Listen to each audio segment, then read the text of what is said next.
I know there are many people hurting right now because they are facing loss of employment or they've already lost their employment. I know there's been this giant stimulus pass that might ease temporarily the concerns of some businesses and will help some people out with some extra cash.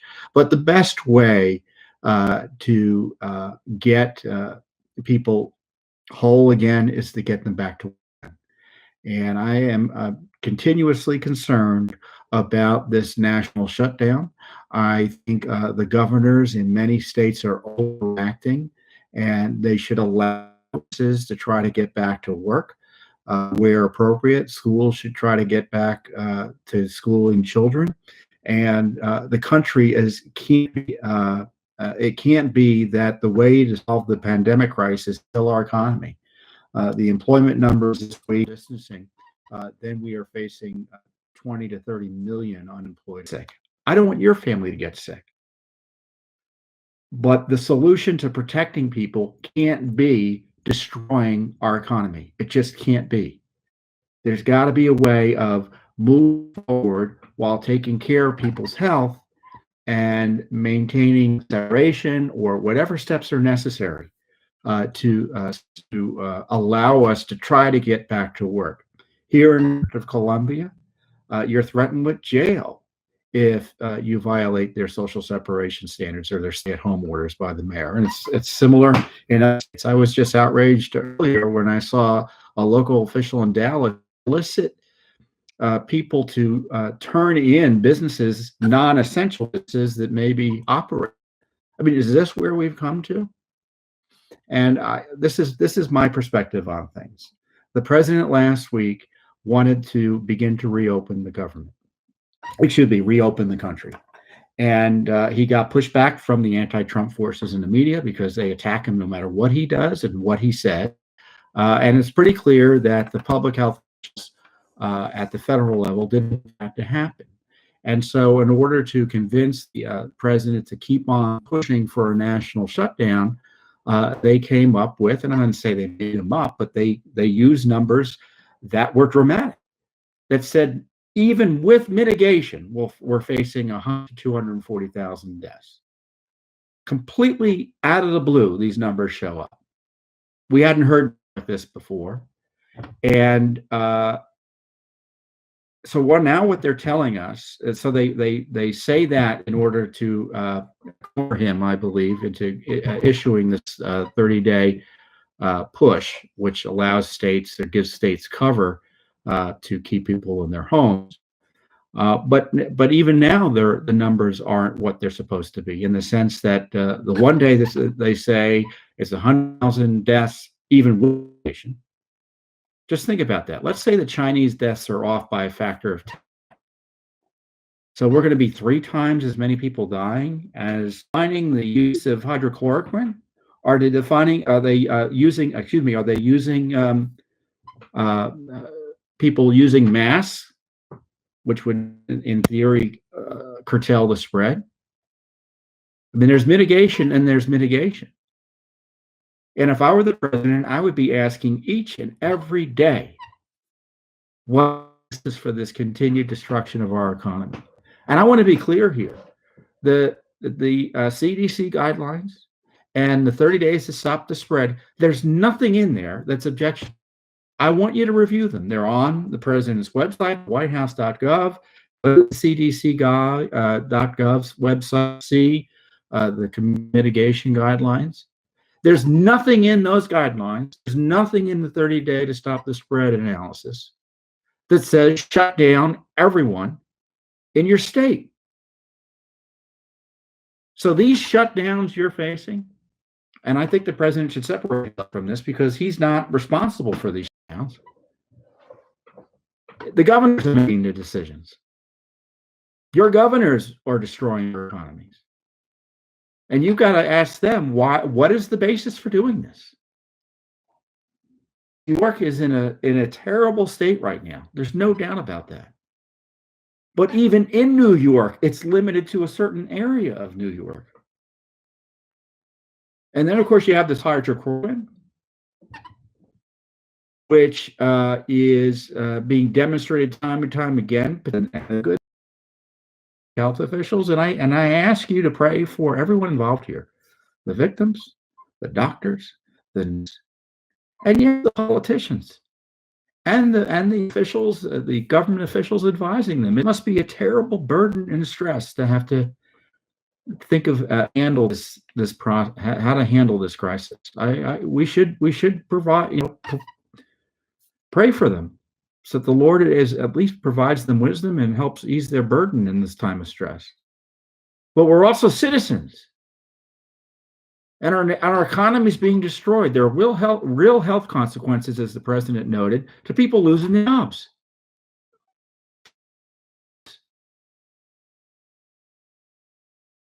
The government can't spend enough money to make up for the businesses that are going to be destroyed. And it isn't just the restaurant industry, it isn't just the wine industry, it's our healthcare industry. Doctors' practices all over the country are being harmed by this shutdown. They can't practice normally.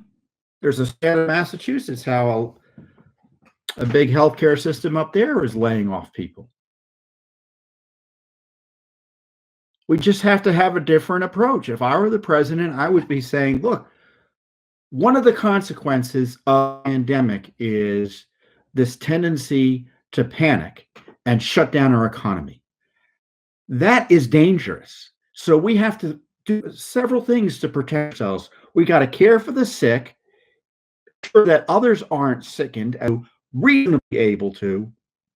And B, we got to make sure our economy is able to function. It's simply unacceptable that our economy shut down. You can't cure or end a pandemic by killing our economy.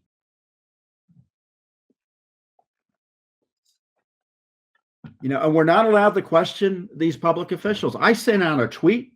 How dare you send that email, that tweet around? I don't even say anything negative about it. I just thought it was interesting. But we didn't elect Dr. Fauci. We didn't elect Dr. Birx, who, I watch and listen to intently. I think they've got important things to say and advice. But the governors need to protect their citizens.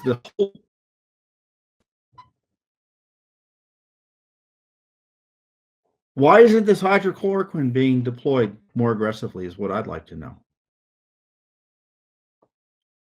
If left to their own devices, the CDC, the FDA, and the rest, we would be figuring out some of these drug uses or having them deployed at all months from now. And thankfully, the president, at least on hydrochloroquine, he lit a fire under the FDA.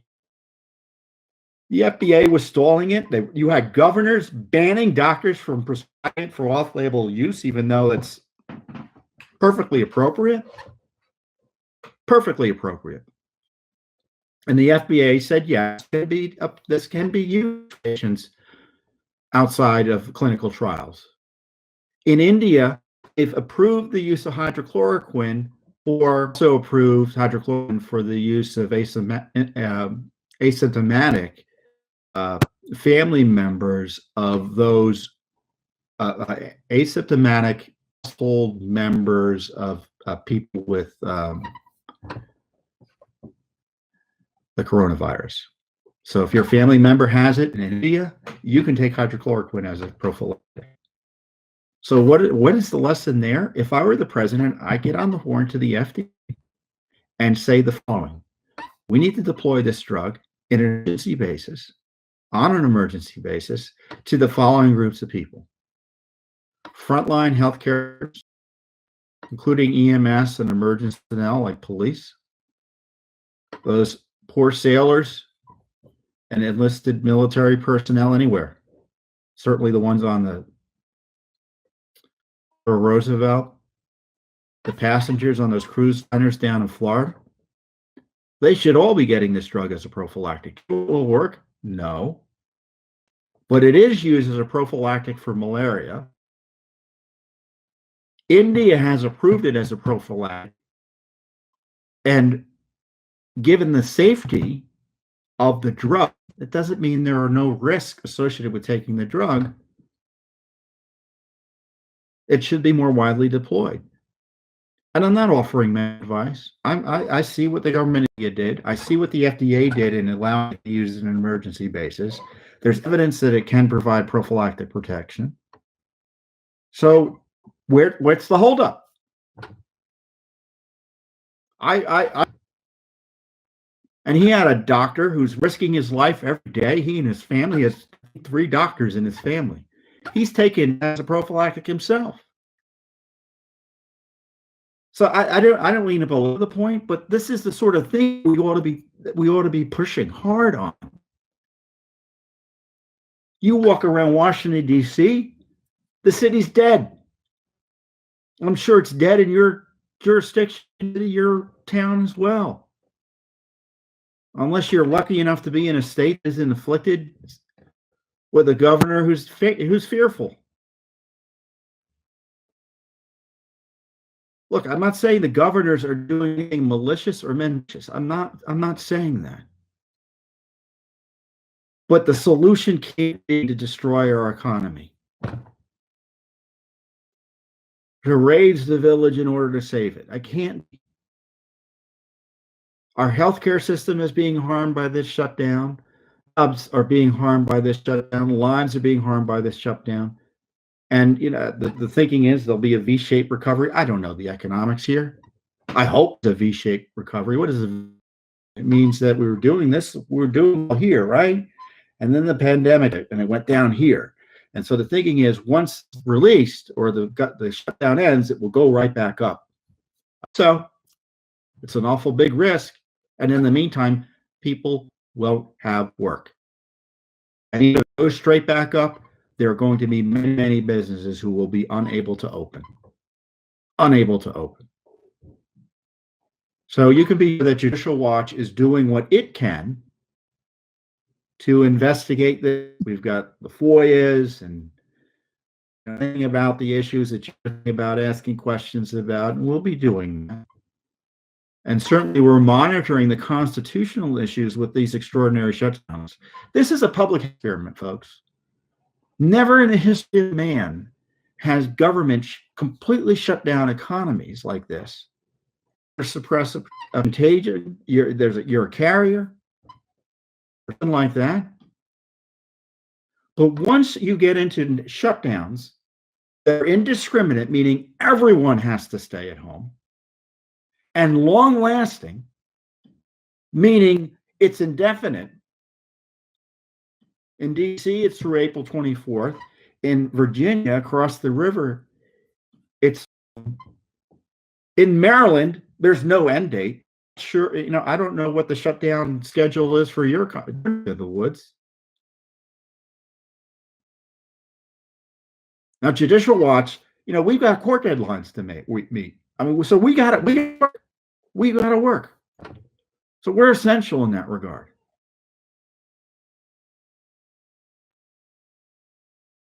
But think of what's going on here in Washington, D.C. Everywhere in the city, everywhere in the local environment here, no one can go to work, practically speaking. Other than if you're the government, I got something to say on that in a few minutes.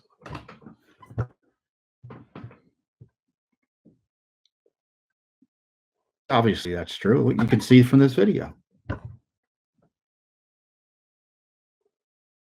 But all of civic society that monitors government is shut down. It's really interesting, and I don't know if it's I haven't followed at the state level if there have been furloughs, but are you aware of the government furloughing anyone? Are you aware of the government laying anyone off? Because the government ain't working, folks. There are the government that are need and necessary, and it's pretty clear they're working 24/7. Certainly exposes how much of our government is unneeded, doesn't it? Because you see the parts of the government that are needed in this crisis. The rest, it's a luxury and a waste often. But they're shutting down everything, and they're still getting paid in the government too.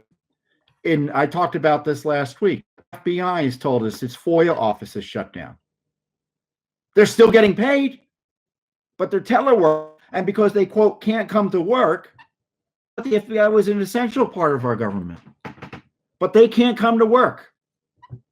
So no transparency during this key part of our country's history. This is a crisis that will be spoken about and written about for generations. But if you want to ask the government what it's up to, at least the FBI, they're saying, we can't give you anything. We just learned from the State Department today, too. Not today, I think it was yesterday, in one of our cases about Spygate, the abuse of the State Department to target Trump.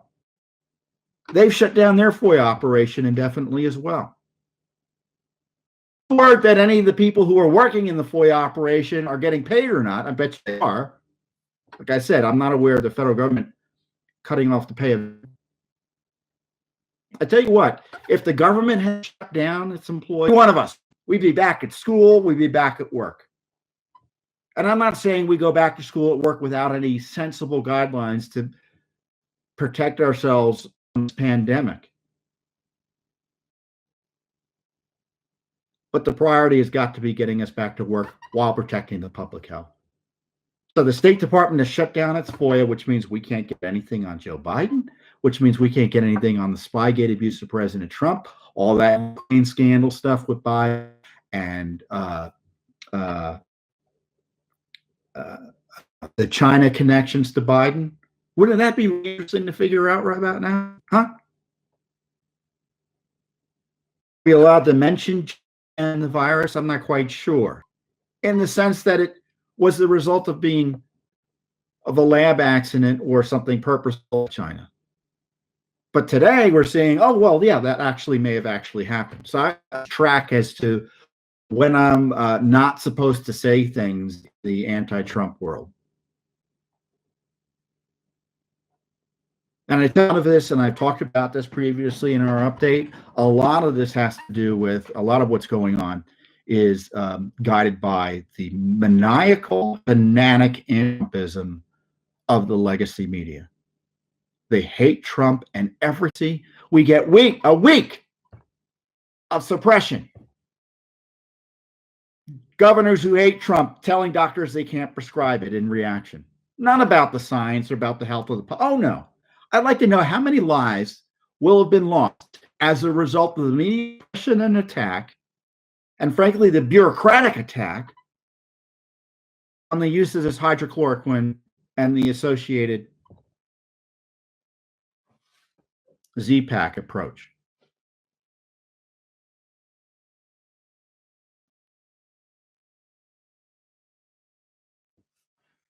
You know, we're not allowed to make comments because we're, quote, non-experts. You know, the experts were telling us we didn't have to wear masks.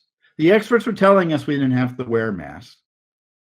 The experts were telling us to go out and socialize. Now the experts are telling us the exact opposite. I'm worried. I'm worried about this disease. We got to get back to work. We got to get back to work. And I think the president's going to come back and make this clear. I just, you know, he said the right thing, and he's going to come back around to this. I know he will. But in the end, governor's decisions, don't you know? It's the governor's decisions. Governor DeSantis and Governor Abbott, they held fast. They tried to maintain a sensible approach. Pressure on them was too much. What is it we do? We get the testing done to allow us to figure out who's sick and who's not. Deploy the troops that are best that we have. That's how we save the country. That's how we protect our health in the long run with a strong economy. Because our medical system will collapse as surely as night day if our economy collapses. And guys and gals, it's collapsing. It's collapsing. There's no upside to this, economically speaking. Gas is cheap, but you can't drive anywhere. So, Watch is going to keep on pushing on this issue. At least I am. You can follow my Twitter feed to kind of keep you up to date as to what's going on here. But they went through the anthrax. They went through a postal facility here in Washington D.C. called Brentwood, and 2 postal workers, officials in that facility, died as a result of anthrax. And came in and they tested that postal facility, and they found it was hot for anthrax. And despite knowing so, they allowed workers to stay there and work there. And even after they cleared out the building, they sent workers back in to push mail out. So ultimately we get the information or what we wanted out of the lawsuit, but we represented all those workers. So I have any lessons from it. We'll be tracking that. Obviously, we'll see what happens over the next few months. So hopefully common sense prevails and we start to get people back to work. Thanks for tuning in. Be sure to subscribe to our YouTube channel to catch all the latest news from Judicial Watch.